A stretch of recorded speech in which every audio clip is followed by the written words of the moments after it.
Bonjour à toutes et tous et bienvenue sur Inclusion for Change, l'émission sur l'égalité des chances dans le monde du travail. Aujourd'hui, nous parlons d'un sujet plus que jamais politique, celui de la visibilité des personnes LGBT+, au sein des organisations et par là, la place des rôles modèles et alliés. En première partie de cette émission, nous pourrons prendre la mesure de l'enjeu grâce au regard de Maya Agege, déléguée générale de la FMD, notre partenaire sur cette émission. Ensuite, vous découvrirez un reportage réalisé lors de la cérémonie des rôles modèles et alliés LGBT+, organisée par l'Autre Cercle le 30 septembre dernier. Et enfin, nous débattrons en plateau avec nos deux invités, Éléonore Dujardin, rôle modèle dirigeante LGBT+, et codirectrice de l'école EMA, et Clotilde Coron, professeure des universités en sciences de gestion et vice-présidente égalité, diversité et inclusion à l'Université de Paris-Saclay. Inclusion for Change, c'est parti.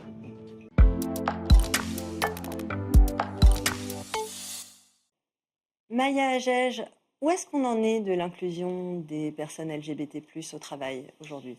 Alors, apparemment, plusieurs articles de presse nous parlent d'atteindre un plafond concernant l'inclusion des personnes LGBT et ils reprennent le baromètre Out at Work qui est réalisé par le Boston Consulting Group en partenariat avec TETU. Selon cette étude, la proportion des sondés ayant caché ou volontairement omis de révéler leur orientation sexuelle ou leur identité de genre est passée de 34 à 45% vis-à-vis des autres employés. Donc, on se révèle moins. Et c'est passé de 26% à 35% vis-à-vis des clients de l'organisation. Concernant les employeurs et les managers, les chiffres de sa révélation, de son coming out, sont assez stables, 28-29%. Mais finalement, pour autant, quand on regarde l'ensemble, on remarque que les personnes LGBT sont plus souvent out au travail. Donc entre 2017 et 2025, ça a augmenté. Mais par contre, auprès de moins de gens. On réduit le cercle des personnes à qui on le dit. Ce qui nous intéresse ici, c'est la notion de visibilité. Parce que ces personnes LGBTQIA+, tout autant que les alliés, sont plus ou moins visibles. Et la question de la visibilité, elle est d'autant plus importante que d'après le baromètre de l'Autre Cercle 2024, 20% des personnes L, G et B, donc lesbiennes, gays et bisexuelles, n'activent pas leurs droits faute d'avoir osé justement faire leur coming out au travail.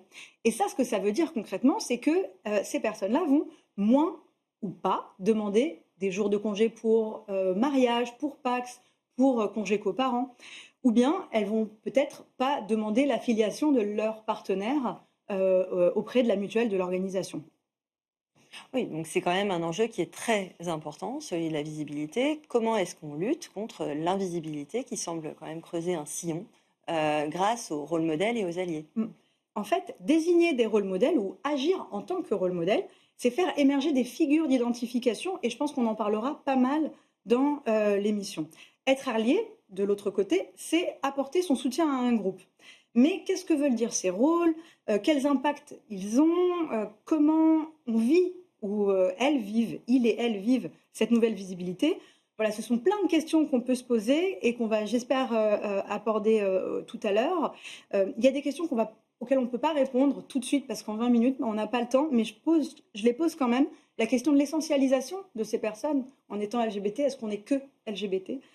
Ou encore la question de l'impact organisationnel des stratégies d'alliés. Au moins, on aura posé les questions et ensuite, chacun pourra trouver les réponses.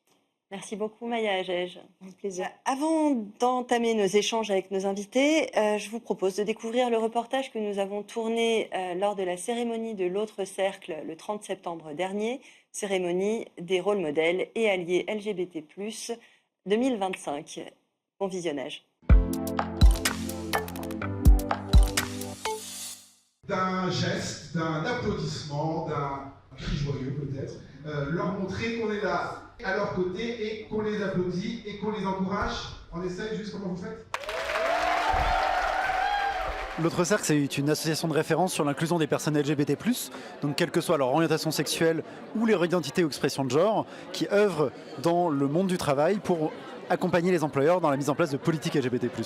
On est présent sur l'ensemble du territoire français à travers 11 associations locales ou délégations et on fédère un écosystème d'environ 400 employeurs. Cette cérémonie a permis tout d'abord de mettre en avant des personnes, des parcours, des diversités qui composent la société et qu'on ne voit pas assez. Et c'est rappelé aussi justement auprès des personnes qui composent ce backlash, des instances qui composent ce backlash, ou qui sont tentées peut-être de revenir en arrière sur les valeurs qu'ils portent, sur les droits, sur l'égalité des droits, sur l'accessibilité des droits, que ces parcours existent dans notre société et qu'il faut les défendre. Aujourd'hui, être rôle modèle pour moi, c'est une manière déjà d'être reconnu par rapport aux actions que j'ai réalisées au sein de l'entreprise. C'est aussi une manière de donner de la voix aux personnes qui ont besoin d'être reconnues. Être soi-même, être LGBTQ+, dans la société dans laquelle on vit, ou en tout cas en s'étant un peu de vent contraire, c'est presque pas une option, c'est une nécessité d'être visible, visible au sein de mon entreprise, qui mène une politique en faveur de l'inclusion très volontariste, qui est très mobilisée en faveur de la communauté LGBTQ+. Donc c'est aussi de montrer à mes collègues que chez Carrefour, on peut oser être soi-même, avancer sans masque. En fait, se rendre visible un jour, on l'évoque parce que il y a plusieurs manières d'être LGBT+ au travail. Certaines personnes le subissent parce qu'elles ne sont pas visibles, elles le vivent de façon cachée. D'autres le vivent de façon cachée, mais c'est un choix personnel. D'autres vont être visibles parce qu'ils auront choisi de faire leur coming out. Et d'autres ont fait leur coming out, mais le regrettent. Donc on doit travailler sur ces 4 dimensions. Ce qu'on pousse, c'est que les personnes aient le choix d'être visibles ou pas, mais que ça reste bien un choix et que ce ne soit pas subi. C'est aussi travailler sur la proximité avec les collègues, avec les managers, pour engager des actions demain, pour peut-être aborder des sujets plus sensibles comme la parentalité, l'accueil de l'enfant. Je suis dans une famille homoparentale, c'est aussi important de témoigner et de dire que ma famille homoparentale n'est pas une famille dysfonctionnelle, est une famille comme une autre. C'est aussi casser des clichés, des a priori sur ce qu'on peut projeter et sur des biens inconscients qu'on peut tous avoir. Je pense que quand j'étais plus jeune, je manquais un peu de rôle modèle moi-même. Quand j'avais 20 ans en tant que lesbienne, je me disais pas, il n'y avait pas tant de témoins ou de personnes qui pouvaient me montrer que vivre avec une femme, c'était possible. L'ambition, c'est qu'on continue à augmenter le nombre de rôles modèles, le nombre d'employeurs publics et privés qui s'investissent sur ces sujets. Nos employeurs publics et privés prennent notre relais et qu'ils nous proposent encore plus de choses, qui prennent en compte, comme on a vu effectivement aujourd'hui sur cet événement, des prises de parole d'employeurs extrêmement fortes. C'est avec ces personnes-là, avec ces employeurs-là, qu'on fera une société républicaine, solidaire et fraternelle. On est très attentif et attentive à ce qui va se passer les prochains mois, tenant compte du durcissement politique, tenant compte de la pression outre-Atlantique, tenant compte d'élections, de ce qui se passe en Europe, très régressif, de voir effectivement comment nos employeurs en France vont continuer à maintenir ce rythme à nos côtés. Nous sommes de retour sur le plateau d'Inclusion for Change où nous accueillons Éléonore Dujardin, qui est rôle modèle dirigeante LGBT+ 2025 et co-dirigeante de EIMA, ainsi qu'avec Clotilde Coron, qui est en visio, qui est professeure des universités en sciences de gestion et vice-présidente égalité, diversité et inclusion à l'université Paris-Saclay. Merci à toutes les deux d'être présentes avec nous aujourd'hui pour décrypter notre sujet du jour, à savoir les rôles modèles et alliés LGBT+, dans un contexte qui est complexe et qu'on va pouvoir évidemment approfondir. Ce reportage que nous venons de voir montre combien la représentation compte. Et justement, poser les termes du débat, je m'adresse d'abord à l'universitaire Clotilde Coron. Comment est-ce qu'on explique qu'en 2025, près de la moitié des salariés LGBT+ cachent encore leur identité et n'osent pas être totalement out au travail? Alors, en fait, les chiffres, montrent que, les salariés, LGBT, notamment, moi j'ai plutôt travaillé sur les salariés lesbiennes, et les salariés gays, restent quand même, plus exposés, aux discriminations, et aux violences, que, les salariés, hétérosexuels, hein. Pour vous donner, une idée, sur un échantillon représentatif, de salariés, il y a environ, 27 de salariés lesbiennes, qui disent avoir déjà été victimes de discrimination dans leur organisation, de travail, contre, 11 de femmes salariées hétérosexuelles. Donc on voit bien que encore aujourd'hui, malheureusement, le fait d'être, dans les minorités sexuelles expose, aux discriminations et aux violences. C'est ce qui peut expliquer que, la majorité des minorités sexuelles, choisissent souvent des stratégies de dévoilement partiel, c'est-à-dire, un dévoilement, en fait, où on attend de voir, le degré d'ouverture des collègues. On fait auprès de certaines personnes, mais pas auprès d'autres et souvent auprès d'un cercle assez restreint de collègues, proches. Éléonore Dujardin, pour compléter ce constat, en tant que femme trans et dirigeante, quel constat vous posez sur la place des personnes trans dans le monde de l'entreprise et même sur leur possibilité de transitionner au sein de leur lieu de travail? Pour vous dire où on en est, je voudrais vous raconter un peu une anecdote. J'étais avec une haute responsable dans un ministère et je lui disais: «Oui, il y a beaucoup de choses à faire avancer». Elle me dit: «Attention au backlash, attention à comment les gens vont le prendre», tout ça et je lui dis: «Bon, c'est quand la dernière fois que vous avez eu une femme comme moi dans une réunion?» À chaque fois que je vais, aux vœux du maire de la ville de Toulouse, par exemple, à chaque fois que je vais dans une réunion de la communauté d'agglomération, à chaque fois que je vais où que ce soit, où que j'aille, je suis toujours la seule, je suis toujours la première. De toute ma vie, j'ai 44 ans, je n'ai jamais travaillé avec une autre personne ouvertement trans. Mmh. Alors ça, c'est anecdotique, mais ça l'est pas du tout. Et ouais, moi j'avais une question par rapport aux alliés. Selon vous, quel est le rôle des alliés? Comment ils agissent pour finalement plus être en soutien, mais pas non plus en sauveur ou en sauveuse? Waouh! Donc un petit manuel pour allier. Ouais, c'est ça. D'ores et déjà, c'est vraiment le fait de faire de la pédagogie pour les autres à notre place. C'est épuisant d'être toujours la personne ressource et d'autant plus quand on est la personne concernée potentiellement par un problème qui est arrivé. Donc dire aux personnes quand nous, on n'est pas là: «Ah, tu fait ça, ça c'était un pas de côté, c'est probablement pas volontaire». Mais quand tu parles de la personne au passé, par exemple, tu parles de la personne dans son genre effectif aujourd'hui. Ou là, tu l'as mégenrée, fais attention la prochaine fois. Je pense que c'était assez inconfortable pour cette personne. Donc c'est vraiment, faire cette partie du travail un petit peu de gérer les émotions des autres quand on a besoin de faire de la pédagogie et que les gens se sentent pas bien, ça change tout. Clotilde Coron, vous lancez, vous, un projet de recherche sur l'inclusion au travail des personnes stigmatisées, notamment et précisément le cas des salariées lesbiennes. Quelle est la problématique que vous couvrez et quels sont les enjeux relatifs à cette population en particulier? Oui, en fait, j'ai lancé ce projet parce que, moi, initialement, je travaille sur les inégalités professionnelles entre les femmes et les hommes, donc vraiment, entre femmes et hommes. Mais en fait, cette littérature, elle a tendance à considérer, les femmes vraiment comme un ensemble homogène et les hommes comme un ensemble, homogène. Donc on va comparer, d'un côté les femmes, de l'autre côté les hommes. Or, ça, c'est méconnaître, le fait que, en fait, les femmes, c'est pas un groupe homogène. Il y a plein de caractéristiques qui font que une expérience d'une femme, c'est pas la même que l'expérience, d'une autre femme et notamment la question de l'orientation sexuelle. Et ce qui est assez intéressant, c'est que pour le coup, dans la littérature sur, les salariés, gays et lesbiennes, finalement, les salariés gays ont beaucoup plus été étudiés. Donc il y a un peu un angle mort, des connaissances, actuellement sur le vécu au travail, des salariées lesbiennes, spécifiquement. Et il suffit pas de dire que, l'expérience des salariées lesbiennes, c'est, simplement une addition de sexisme et d'homophobie, hein. Parce qu'en fait, ce qu'on voit, notamment dans les données que j'ai déjà, récupérées, c'est que c'est pas vraiment on peut pas vraiment, simplifier ça, comme ça. D'abord parce qu'il y a des formes de violence, particulières, ce qu'on appelle la lesbophobie. Mais dans le même temps, il y a quelque chose qui est assez paradoxal, c'est que, alors qu'elles sont plus confrontées, aux violences, aux discriminations, les salariées lesbiennes, elles sont plutôt, alors pas avantagées, mais elles sont en tout cas moins pénalisées que les salariées femmes hétérosexuelles dans tout ce qui est, carrière et réussite professionnelle. Donc ça montre qu'on on peut pas simplement dire que, les femmes lesbiennes, c'est, une combinaison de sexisme et d'homophobie, hein. C'est pas ça parce qu'il y a un paradoxe à comprendre autour de leur situation. Mmh.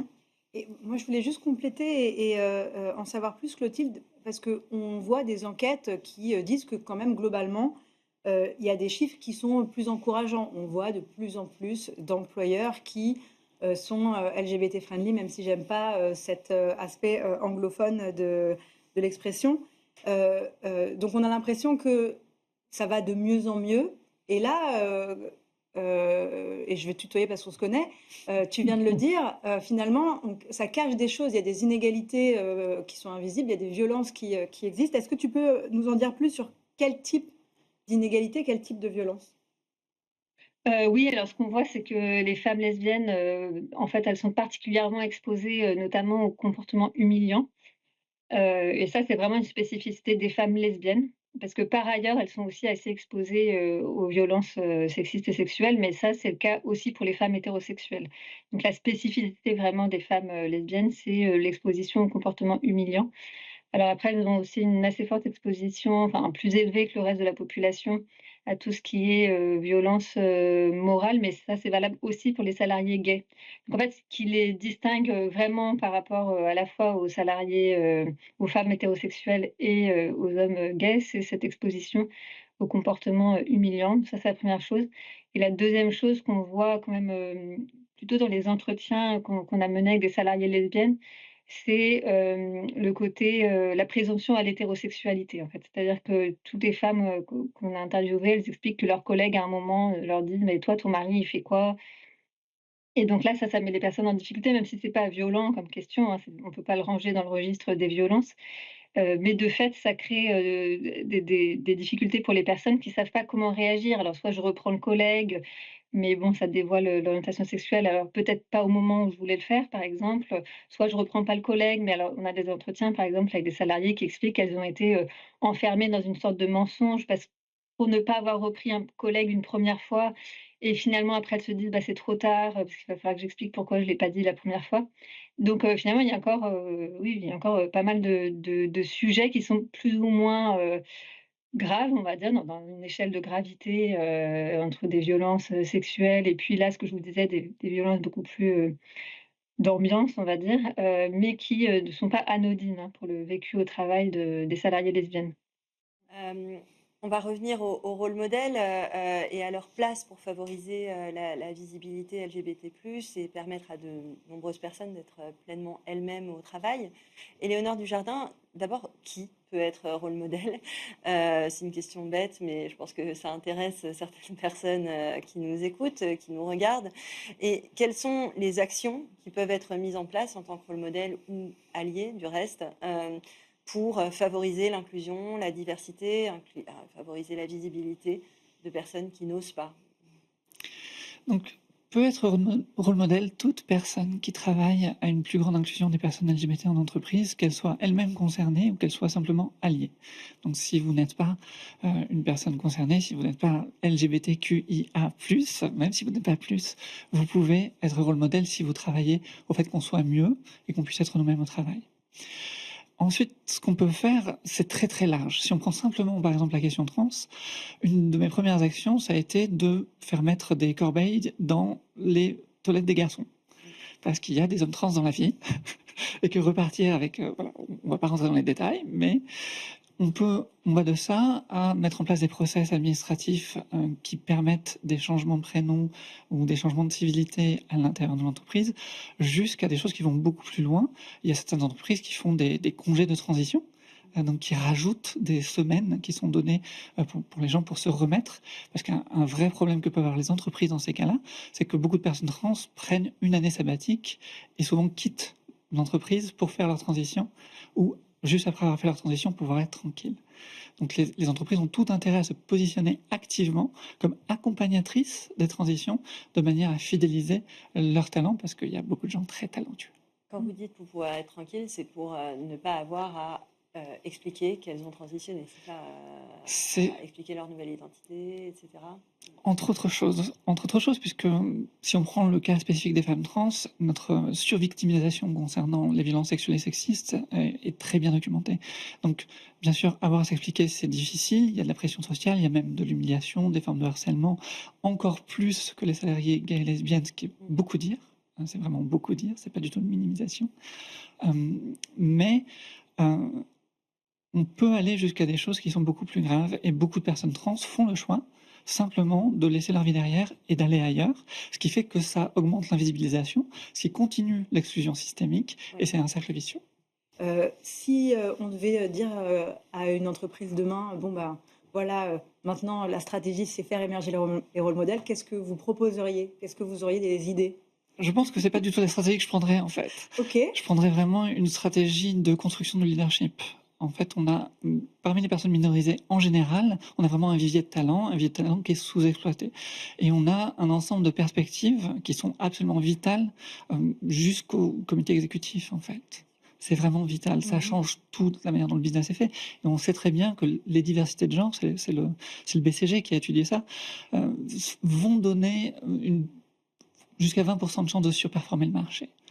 Donc moi, c'est sur quoi je m'appuierais. Ce ne serait pas forcément les rôles modèles, ce serait vraiment de monter en puissance des personnes concernées et ensuite en faire des rôles modèles. Et ensuite dire, regardez, par exemple, moi, ce que j'ai fait en 5 ans, j'ai triplé la taille d'une école sur un marché qui a dû gagner 20% en 3 ans, en 5 ans. Donc ça, là, du coup, on devient un rôle modèle, mais pas parce qu'on a voulu nous mettre en avant, mais parce qu'on nous a donné les moyens de réussir, et c'est ce qu'a fait la PDG de l'EIMA.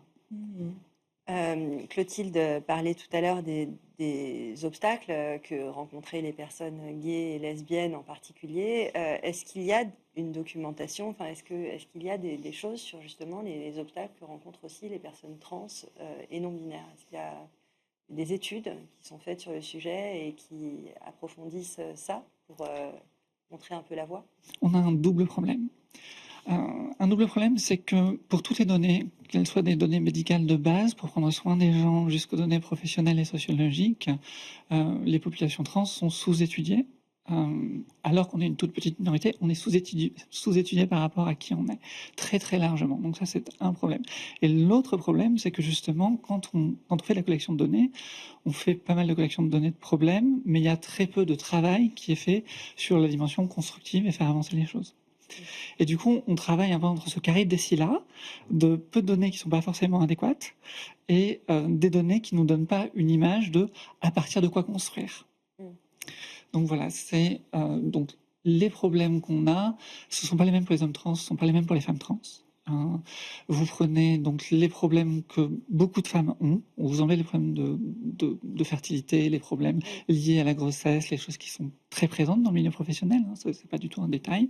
On enlève ça, mais vous prenez les autres problèmes, sexisme, harcèlement, tout ça, le fait qu'on nous laisse moins de place, et vous le multipliez. Vous rajoutez une perte de crédibilité et une sorte de... Socialement, on en est encore à un point où ne pas considérer une personne trans comme une personne vraiment humaine, c'est quelque chose qui n'est pas trop indécent.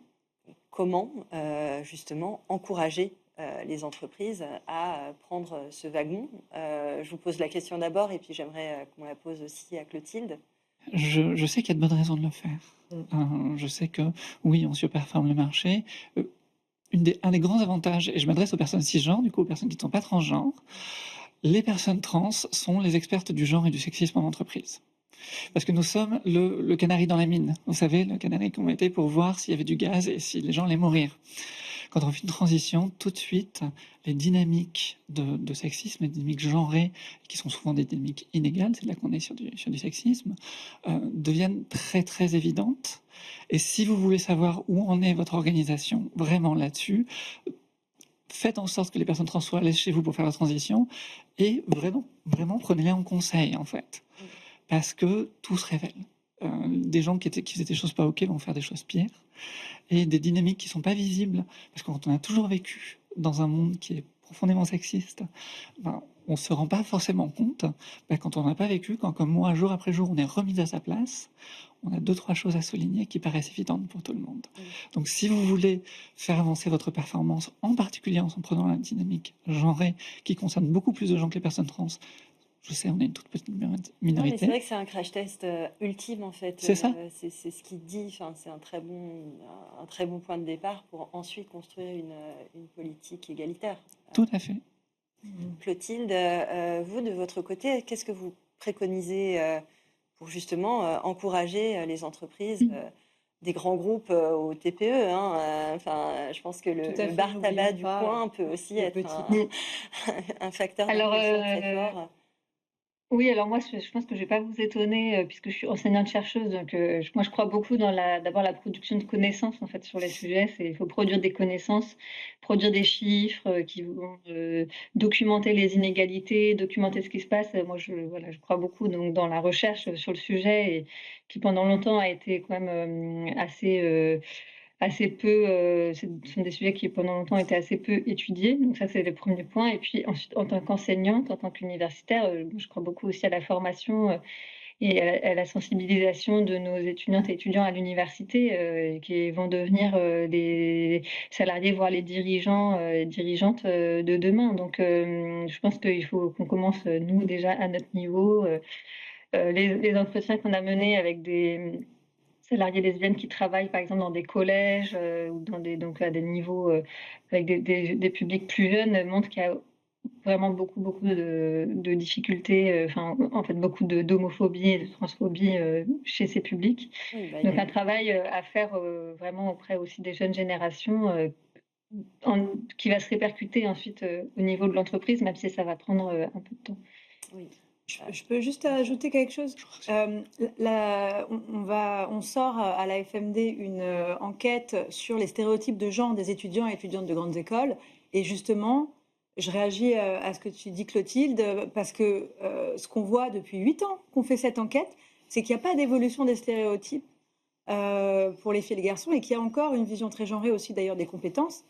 Et moi, ça me questionne en fait sur le rôle des écoles justement dans l'action pour contourner ces stéréotypes, parce que la majorité des écoles avec qui on travaille, en 8 ans, elles n'ont pas non plus inversé la courbe.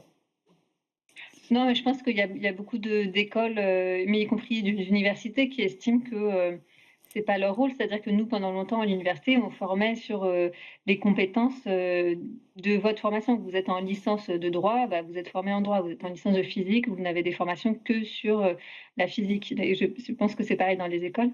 Mm. Et là, c'est assez récent que les universités et les écoles commencent à se dire, bah non, on doit aussi former sur des valeurs plus sociétales, sur des engagements citoyens. Donc on voit dans les universités maintenant qu'il y a des formations sur, par exemple, nous à l'université Paris-Saclay, on a mis en place des formations sur le développement durable, on a mis en place des formations sur les violences sexistes et sexuelles.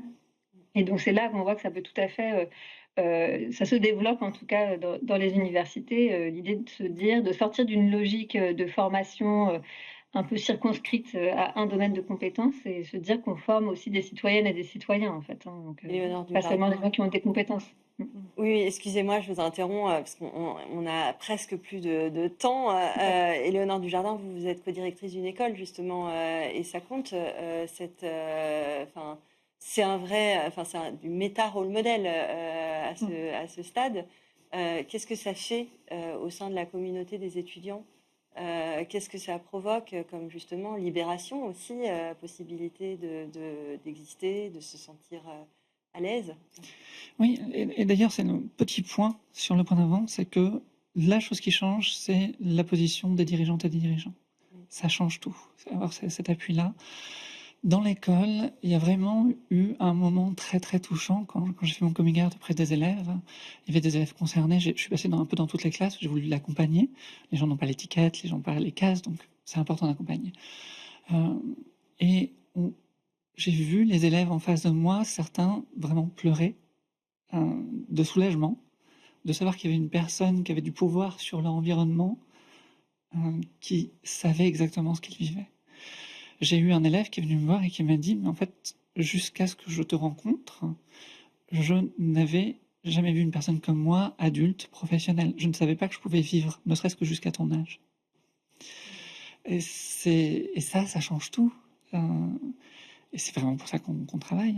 Merci beaucoup Éléonore Dujardin pour ce témoignage extrêmement touchant. Merci à vous deux, Éléonore et Clotilde Coron. Je rappelle qu'Éléonore Dujardin, vous êtes rôle modèle dirigeante LGBT+ 2025, félicitations, et co-dirigeante de l'EMA. Clotilde Coron, je rappelle que vous êtes vice-président égalité DEI à l'Université de Paris-Saclay et professeur en sciences de gestion. Merci encore à toutes les deux. Le prochain épisode sera sur la transition juste et sera le mois prochain. À très bientôt.